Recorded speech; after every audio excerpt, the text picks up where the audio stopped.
하나님 말씀 베드로 후서 2장 1절에서 11절 말씀입니다. 그러나 백성 가운데 또한 거짓 선지자들이 일어났나니 이와 같이 너희 중에도 거짓 선생들이 있으리라. 그들은 멸망하게 할 이단을 가만히 끌어들여 자기들을 사신 주를 부인하고 임박한 멸망을 스스로 취하는 자들이라.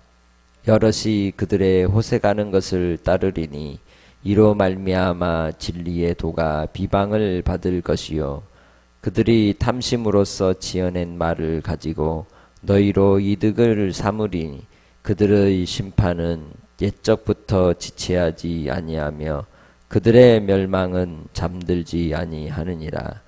하나님이 범죄한 천사들을 용서하지 아니하시고 지옥에 던져 어두운 구덩이에 두어 심판 때까지 지키게 하셨으며 새 세상을 용서하지 아니하시고 오직 의를 전파하는 노아와 그 7 식구를 보존하시고 경건하지 아니한 자들의 세상에 홍수를 내리셨으며 소돔과 고모라 성을 멸망하기로 정하여 재가 되게 하사 후세에 경건하지 아니할 자들에게 본을 삼으셨으며 무법한 자들의 음란한 행실로 말미암아 고통당하는 의로운 롯을 건지셨으니 이는 의인이 그들 중에 거하여 날마다 저 불법한 행실을 보고 들으므로 그 의로운 심령이 상함이라.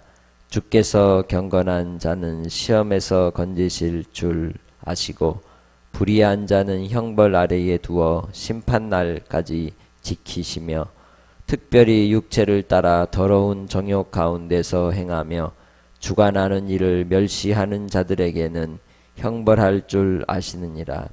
이들은 당돌하고 자긍하며 떨지 않고 영광 있는 자들을 비방하거니와 더 큰 힘과 능력을 가진 천사들도 주 앞에서 그들을 거슬러 비방하는 고발을 하지 아니하느니라. 아멘. 신앙생활을 할 때 교회 공동체 안에 두 적이 있습니다. 그것은 외부의 적과 내부의 적이죠.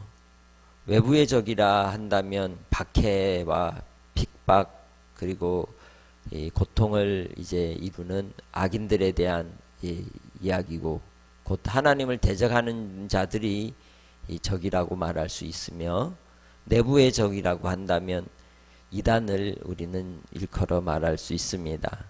공동체 안에 있었으나 공동체에 소속된 자들이 아니고 우리에게 속하지 않은 자들을 말할 수 있습니다. 같은 것 같으나 같지 아니한 다른 이들인 것이죠. 다른 것을 가지고 아니 틀린 것을 가지고 이제 예수 그리스도를 거역하고 거슬러 하나님의 뜻을 배반하여 떠난 이들이라고 말할 수 있습니다. 베드로 사도가 보낸 이 편지 가운데서도 베드로 전서를 통해서는 박해의 시련이 외부적인 박해라면 이제 베드로 후서의 내용은 내부에 일어나는 심한 갈등과 고통과 그러한 문제들이 있었음을 볼 수 있습니다. 내부의 적들에 대한 영적 전쟁에 대해서 어떻게 이해하고 판단해야 될 것인지를 우리에게 가르쳐주고 있는 것입니다. 내부의 이러한 이 갈등 속에서도 분명한 것은 경건한 자들, 의인들에 대해서는 반드시 구원을 이루실 것이고 불의한 자들, 탐욕과 정욕에 따라서 자기 욕심에 이끌려 하나님을 떠난 인생들에 대해서는 반드시 심판이 있을 것이라는 걸 과거 구약에 기록된 역사적 교훈을 통해서 다시 설명하고 있습니다. 이를 위해서 1장 20절로 21절에 이야기한 경고가 무엇입니까? 바로 성경의 모든 예언이 사사로이 풀어서는 안 되고 그 말씀은 성령의 감동을 따라서 받은 사람들을 통해 기록한 것이라는 겁니다. 그렇기에 하나님의 말씀을 가지고 장난치는 이단에 대해서 엄중하게 경고하는 것이죠. 그들이 어떻게 교회 안으로 들어오게 되었느냐? 그것은 바로 거짓 교사들을 통해 거짓 선생들을 통해서 가만히 끌어들였다는 겁니다. 2장 1절을 통해서 이야기하죠.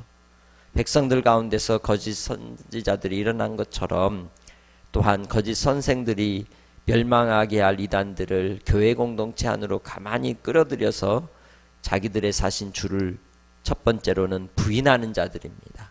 그리고 다가올 멸망을 스스로 자초하는 자들이라고 그들에 대한 특징을 설명하는 것이죠.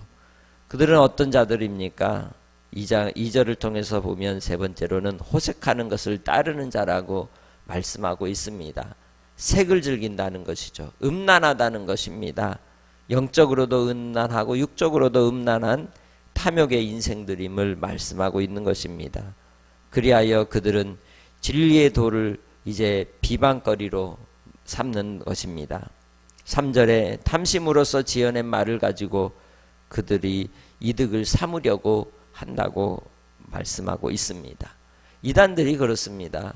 이단들의 특징을 보면 그들은 이 꾸며낸 이야기, 또한 성경을 통하여 자기들에게 입맛에 맞는 방식으로 해석을 해서 자기들의 이익을 추구하고자 하는 모습을 볼 수 있습니다. 뿐만 아니라 그들의 무리 가운데 있는 따르는 미혹된 자들의 노동력을 착취하고 경제력을 착취하고 그들로 이득을 삼는 모습을 볼 수 있습니다. 이단들에게 나타나는 공통된 특징이 뭡니까? 자기들의 사업체를 만든다는 것이죠. 그리고 금융의 어떤 조합을 만들어서 자기들만의 공동체 속에서 이익을 추구하는 모습을 볼 수 있습니다. 이러한 모습 속에서 나타나는 마지막 결과가 무엇입니까? 그들은 하나님께서 지체치 아니하고 분명히 심판하실 것이라고 경고하고 있다는 것입니다. 하나님께서 5절을 통하여 말씀하듯이 노아에 대하여 또한 소돔과 고모라 성에 있었던 조카 롯에 대해서 이렇게 설명하는 이유가 무엇입니까? 의인들이 불의한 자들, 음란한 행실 가운데 있는 이들과 함께 있을 때 그 심령이 고통을 당한다는 겁니다. 오늘날 이 세상 속에서 땅의 나라 속에서 살아가는 그리스도인의 삶이 그러합니다. 눈으로 불의함을 보면서 그 가슴이 찢어지고 아프고 고통스러움을 느낍니다. 하나님의 진리를 거스르고 하나님의 말씀을 또한 이제 경홀히 여기는 이 세대의 세상의 정욕과 그 호색함에 대하여 가슴 치며 애통하는 심령으로 바라보게 된다는 것입니다. 그래서 예수님이 팔복에서 시작할 때 두 번째 그 복을 누리는 자가 어떤 사람입니까? 애통하는 자라고 말합니다. 그것은 죄에 대한 애통이기도 하지만 이 세상의 죄악과 음란함 속에 멸망의 길을 자초하는 이들을 바라보는 애통이기도 한 것입니다. 오늘 우리는 그러한 믿음으로 살아가는 자들이 이 땅의 모습을 바라보면서 그러한 태도를 취할 수 있습니다. 그러한 것으로 우리가 주님 앞에서 고통의 시간들을 지나고 있다는 것이죠. 그럼에도 불구하고 우리는 하나님의 백성으로서 하나님의 자녀로서 육체를 따르지 않고 영을 따르고 성령을 의지하여 믿음으로 살아가는 주의 백성들이 되시기를 주님의 이름으로 부탁을 드립니다. 그들이 더러운 정욕 가운데 행하고 또한 권위와 질서를 무너뜨리고 해체시키려고 하는 행태들을 버린다고 10절에서 분명하게 말씀하고 있습니다. 이 일들은 당돌하고 자긍하는 일들이며 하나님에 대하여 교만히 행하는 행동이라고 말할 수 있다는 것입니다. 그렇게 우리가 주님 안에서 이 땅에서 살아가는 하나님의 백성들은 주님의 말씀을 귀히 여기고 또한 영적인 성결함과 거룩함을 지키고 하나님의 말씀의 의를 따라서 주님의 나라와 주님의 영광을 위하여 고통의 길, 고난의 길, 어려움의 길을 걸어갈지라도 오직 좁은 길로만 걸어가는 하나님의 백성들이 되시기를 주의 이름으로 부탁합니다. 이 세상이 악하기 때문에 우리는 깨어 있어야 합니다. 분별하며 살아가야 합니다. 교회 안에도 그러한 이단의 사상들이 또한 세상의 이익을 추구하고자 하는 이들의 주장들이 끊임없이 몰려듭니다. 오늘이 그러한 시대를 우리가 살고 있지 않습니까? 주님 안에서 깨어있기 바랍니다. 진리의 말씀을 따라 시대를 분별하며 살아가시기 바랍니다. 그리할 때에 노아와 같이 주님 안에서 고통의 때를 지날지라도 하나님의 부르신 뜻을 위하여 노아가 방주를 짓듯 구원의 날을 이루기 위해서 구원의 길을 걸어가는 하나님의 백성들이 되는 줄 믿습니다. 우리는 주님을 따르는 하나님의 백성들입니다. 오직 예수만이 구원의 주임을 시인하고 고백하는 사람들입니다. 예수 없이는 구원이 없는 것입니다. 예수께서 우리를 위하여 열어놓으신 산길, 생명의 길, 진리의 길, 구원의 길을 끝까지 믿음으로 나아가는 우리 금구제일교회 공동체가 되기를 소망합니다. 우리 믿음의 식구들 한 사람이라도 낙오하지 아니하고 진리의 길을 끝까지 따라가는 분별력 있는 믿음의 삶을 살기를 간절히 소망합니다. 그리할 때에 주께서 우리를 통하여 영광을 받으시고 또 우리로 이 암울하고 어두운 시대 속에서 빛으로 소금으로 사명을 감당하며 노아처럼 또 소돔과 고모라에서 롯과 같이 비록 고통의 시간이지만 그 속에서도 진리의 말씀을 지키는 영적 전쟁의 삶 속에서 승리하는 하나님의 백성들이 되는 줄 믿습니다. 끝까지 믿음으로 오늘 한 날도 분별력 있게 살아가는 깨어있는 백성들 되기를 축복합니다. 하나님 아버지 감사합니다. 우리에게 한량없는 은혜를 주시고 믿음의 식구들 주님 안에서 살아가게 하시니 감사합니다.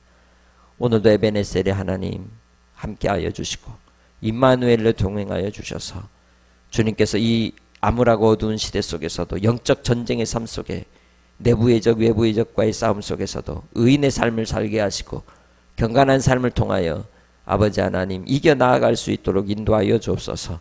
하나님의 백성들에게 더욱 강건케 하시고 담대하게 하시고 주님 시대를 분별하는 분별력을 허락하여 주시옵소서.